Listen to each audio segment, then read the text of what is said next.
I am, first, foremost, and forever, their writing professor, Dr. B. So no matter where I go, I think I feel most at home at community colleges. And so thank you to President Constant for your warm welcome. And yes. And as a military mom, I'm grateful for how much Tidewater is doing to support veterans and other military-connected students. Actually, I just met one of the veterans that was in the lab there. And to my colleagues and my fellow educators, how many are professors here? How many people teach here? So a couple people, okay. So thank you for joining us, and happy Teacher Appreciation Week. So, so like the students here at Tidewater, my community college students don't take anything for granted. So I don't get too many late papers or missed exams, of course, although there are, as you know, a few exceptions. But I have to tell you, a few semesters ago, it was early in the morning, and I got this text, and it said, and I quote, "On my way to the hospital to have my baby, my research paper's going to be late." To which I replied, "Excuses, excuses." Now, this woman in my class, she served as an interpreter for our military in war zones. And she had come to America to start, a new life with her family. And in the midst, I couldn't believe it, but in the midst of labor, here she was, worried about getting in her paper on time. Now, I know that she's a special example, but her commitment, and you know this, certainly isn't unique.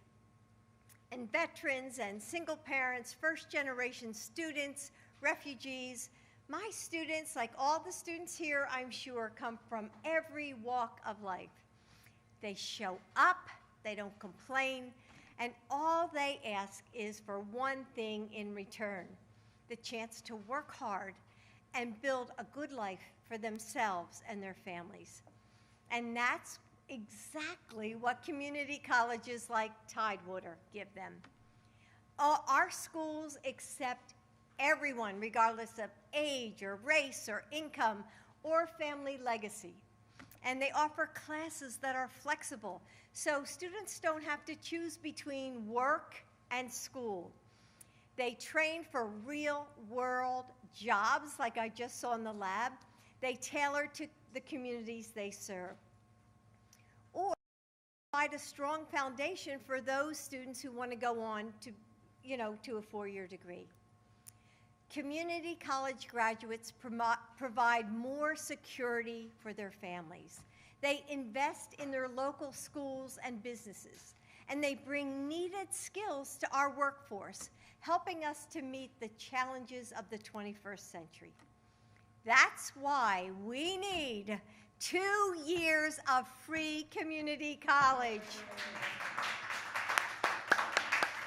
Thank you, Mr. President.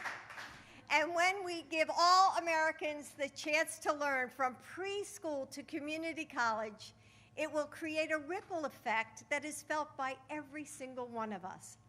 There is no greater investment than we can make than in education, as we all know.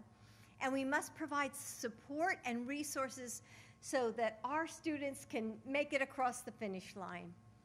Joe knows that. He saw it in his classes when he taught law school. And he's heard it from me every single day when I finish teaching my classes. But it's not enough to know. It takes action. And what drew me to Joe all those many years ago was his strength. And beneath his kindness and his charm and his good humor is a man who keeps his promises. He does the necessary work and shows up when it matters.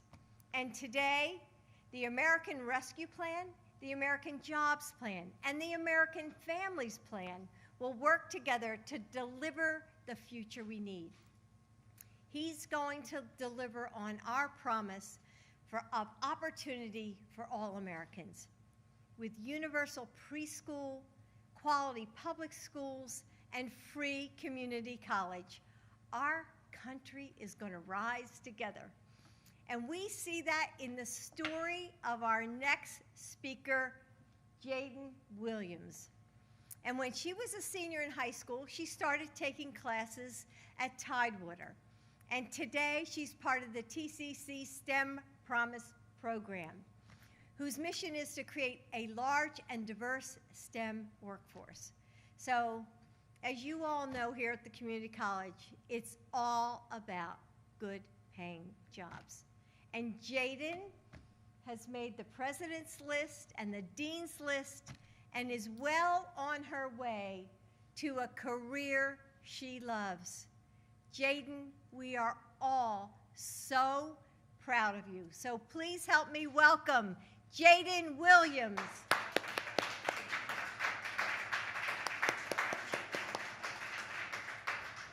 Congratulations. Hello, everyone. I'm just so honored to represent Tidewater on this day because of what this school means to me. Tidewater Community College has equipped me to become a well-rounded student and professional. TCC has provided me numerous opportunities to intern, volunteer, and also earn professional development. TCC's Women's Center is very integral in my story of my success. TCC Women's Center had actually offered me a scholarship that has eased my financial burden completely. So I am on a full ride scholarship. Thank you. But the thing that is so special about TCC is the specialized support that we receive and also the smaller class sizes, which I think is a plus. I think that TCC's mission, from here, go anywhere, is essential just everywhere in our daily lives. TCC has ingrained this in us, and I believe that from here, I can go anywhere. Thank you.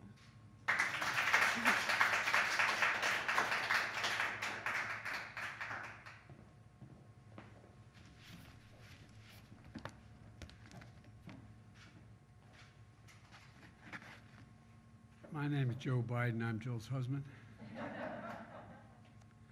And just like the lovely lady in blue over here is a professor at community college, my wife also works for your husband. And thank you for the warm welcome day at the airport. Appreciate it very, very much.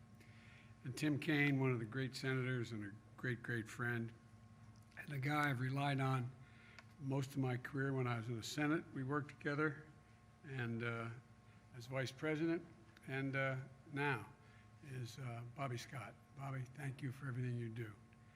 And Congressman Laura, we got to meet when you were in uniform, I think, if I'm not mistaken, and you're doing a great job, and thank you for being here. And to all the faculty and the management and the folks here at the community college. You know, one of the things that I really found interesting, Jaden, is that the major use of cybersecurity. We spent a lot of time, as my colleagues in the Congress and the Senate can tell you, worrying and dealing with cybersecurity. And it's really important that we get this under control. We have the best trained people in the world, and you're going to be among them. I'm here today at Tidewater Community College to talk about America's Family Plan, and that I announced last week. A once-in-a-generation investment in our families, in our children, that addresses what people care most about and most need. The investment we need to win the competition with other nations in the future, because we're in a race. We're in a race. It all starts with access to good education, as you all know. When America made 12 years of public education universal in America in the early 1900s, it made us the best educated nation in the world, and you saw the benefits that came from that.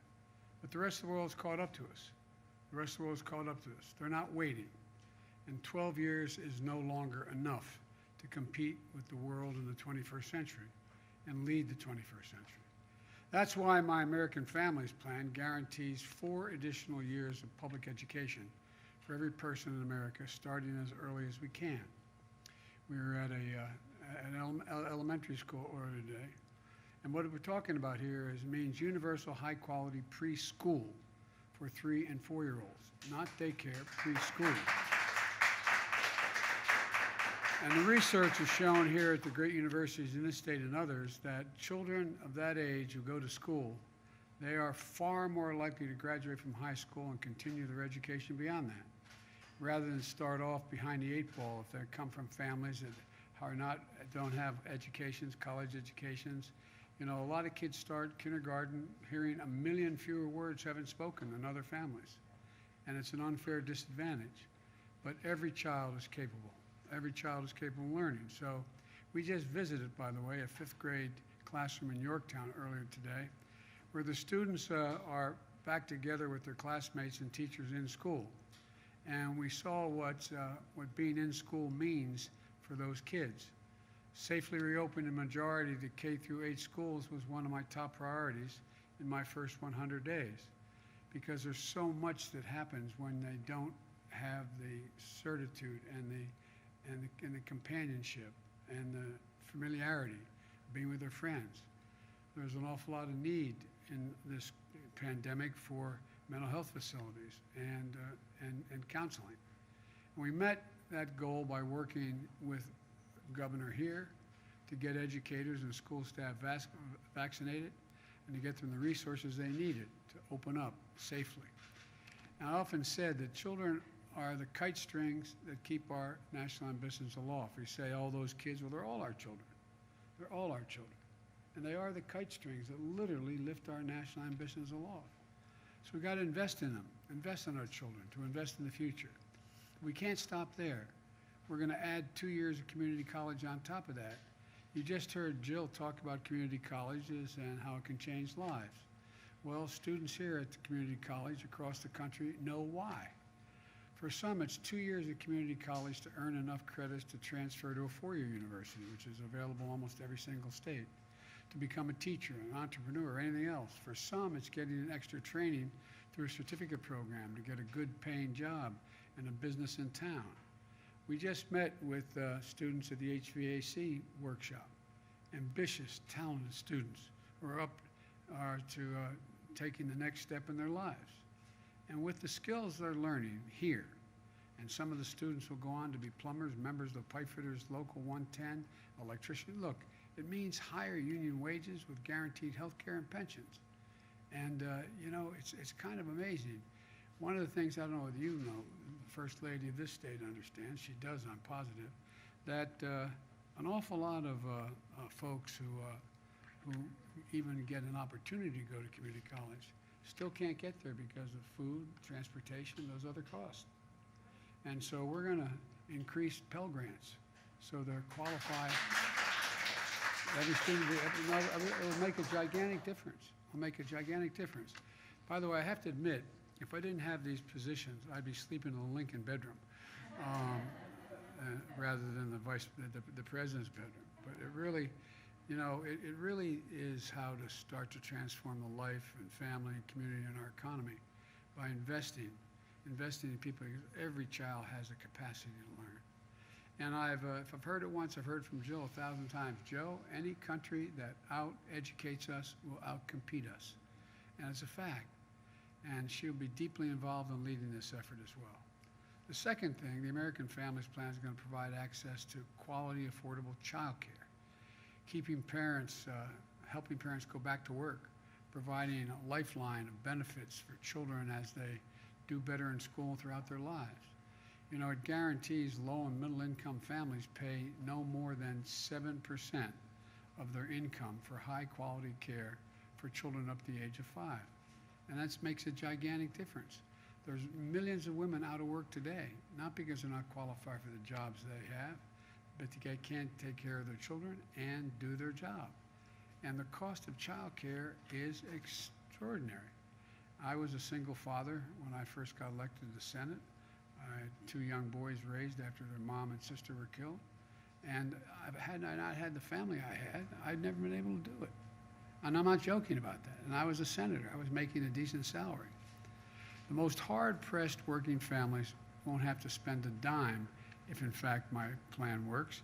If you're low-income folks, you'll be able to get child care for free. Third, the American Families Plan is going to finally provide up to 12 weeks of paid and medical leave, paid family and medical leave. We're one of the few industrialized countries in the entire world that doesn't have this feature.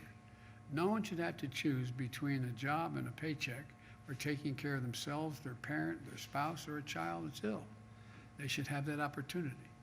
And the fourth piece of the plan, the American Families Plan, puts money directly in the pockets of millions of Americans.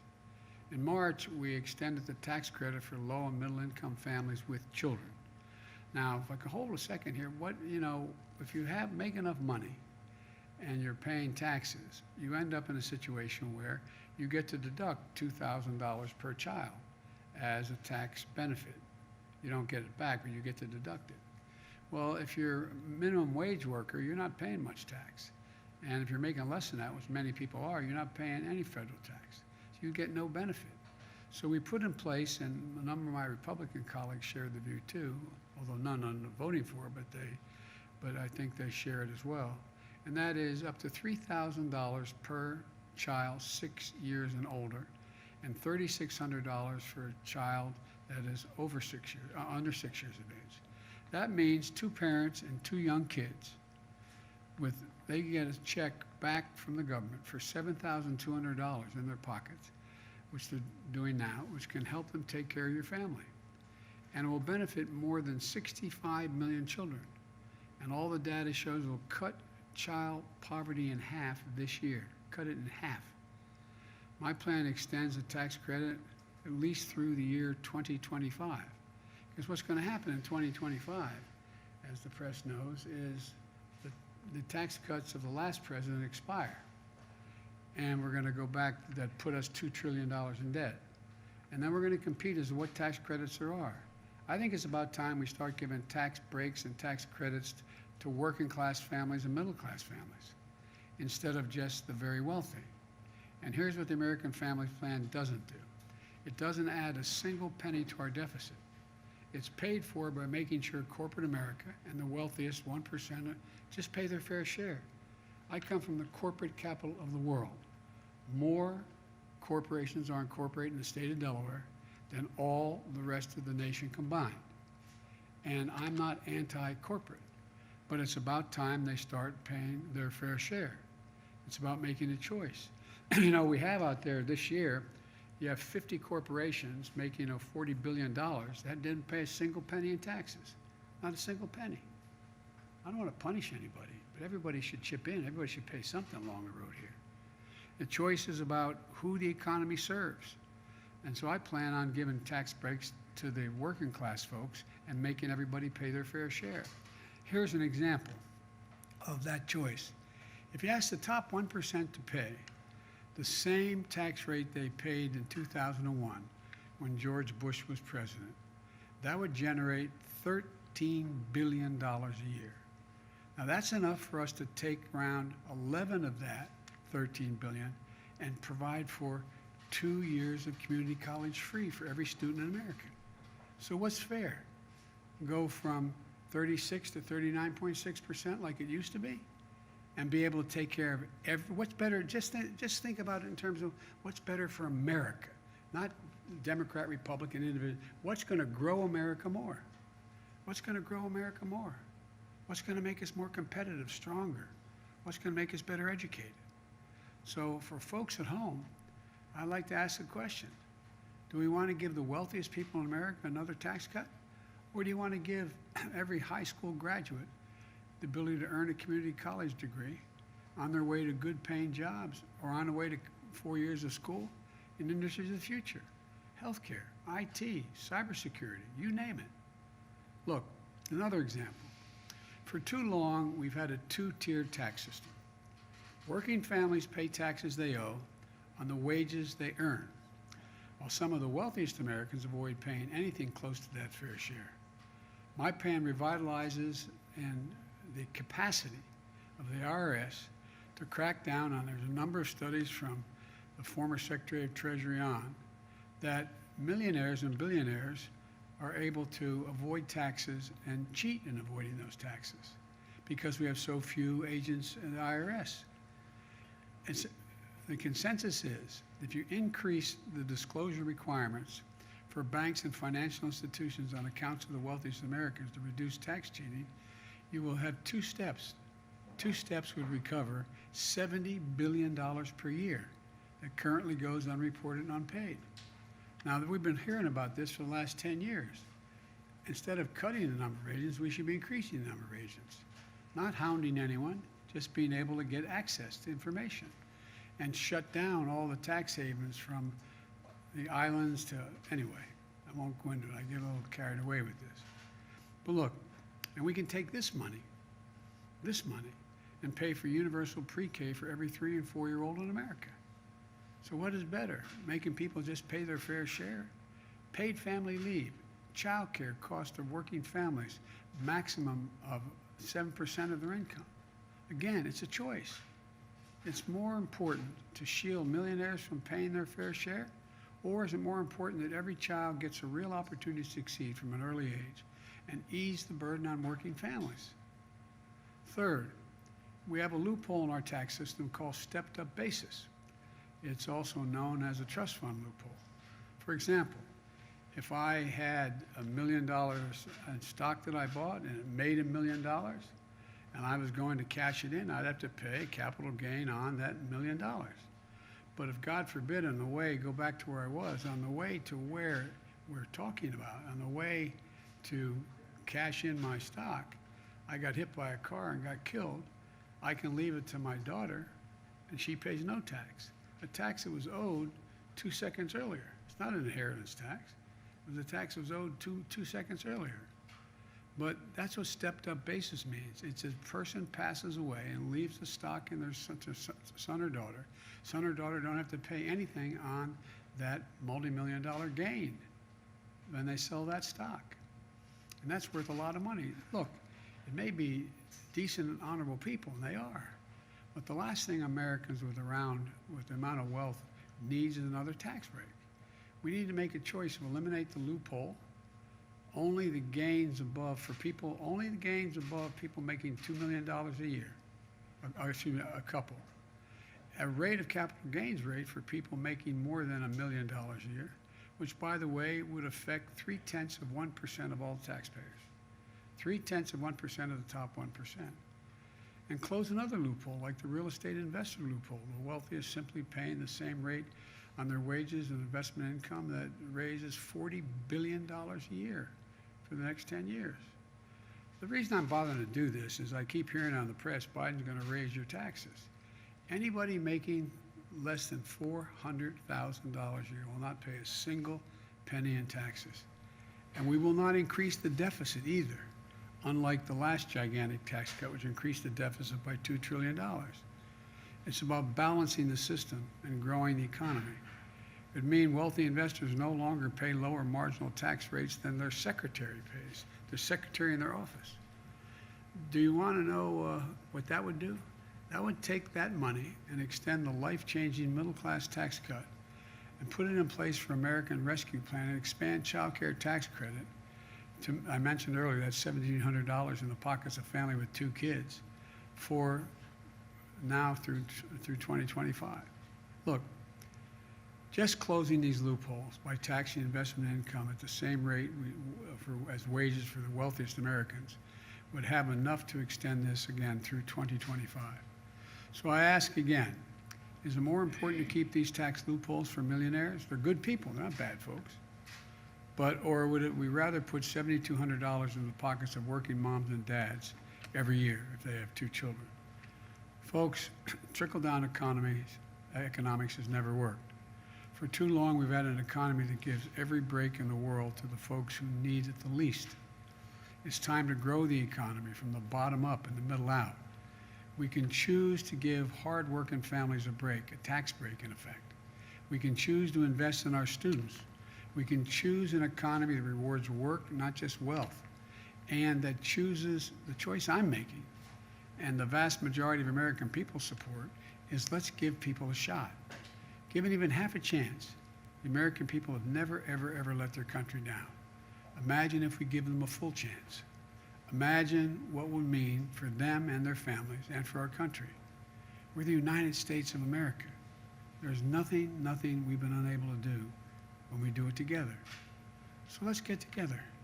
Let's get this done.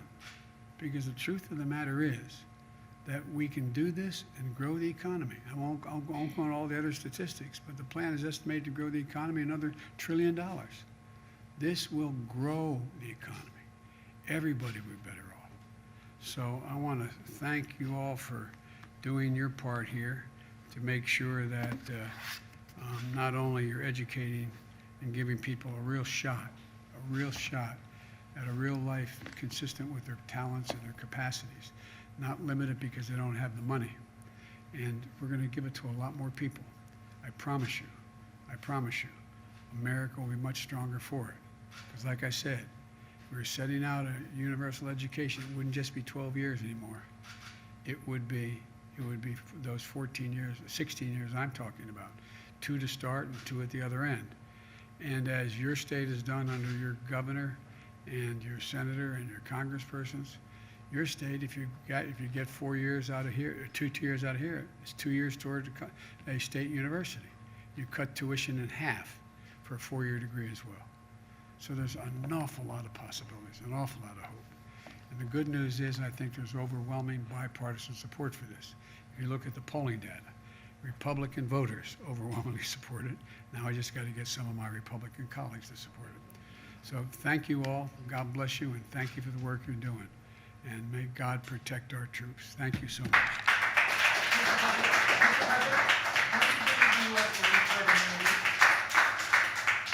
When do you believe the U.S. will reach herd immunity? I think by the end of the summer, we'll be in a very different position than we are now. As you know, I've worked very hard to make sure we have over 600 million doses of vaccine. We're going to continue to make sure that's available. We're going to increase that number across the board as well, so we can also be helping other nations once we take care of all Americans. And what's happening now is all the talk about how people were not going to get shots, they were not going to be involved.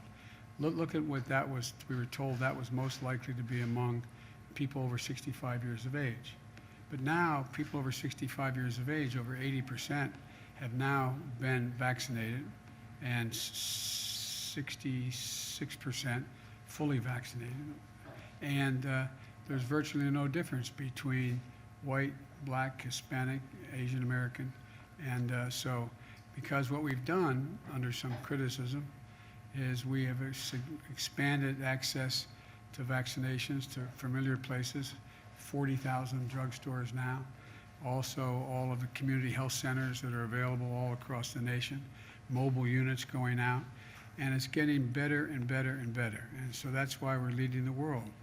When I got elected, I said in the first 100 days, we'd get 100 million people vaccinated. I was wrong. We got 230 million vaccinated. I think you'll see, and there's a debate, you know, and I'll end with this. There's a debate into what constitutes herd immunity. Is it 70% of the population? Is it 68%? Is it 81%? The point is that by the end of the summer, right now, every single person, 16 years or older, doesn't have to wait in line, can show up and get a vaccination now.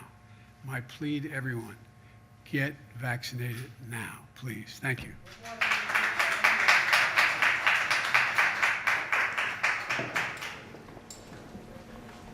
We're going to hold right here just for a minute. Local press, we're going to have you stay. And school.